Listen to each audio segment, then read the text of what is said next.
Well, I always ask myself, is it getting better or is it getting worse?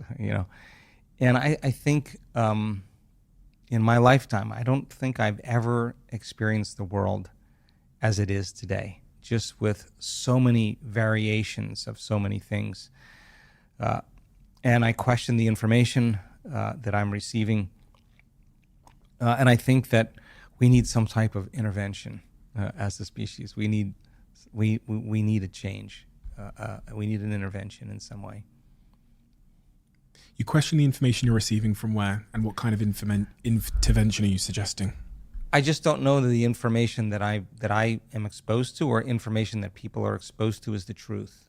I just question that these days, because you can get so many degrees of it, and so many, and I don't know if it's based in altruism, for the goodness of human beings, or for self-interests, and I think I think people are waking up more to the understanding that something has to change, for us to really survive as a species.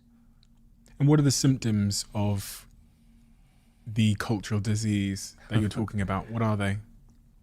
A lack of connection. We're in 3D reality, connecting, communing, cooperating,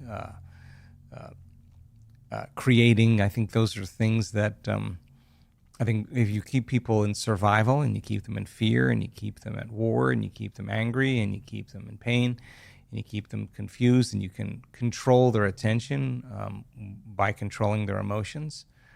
I think we're gonna, we may not make it, as a species.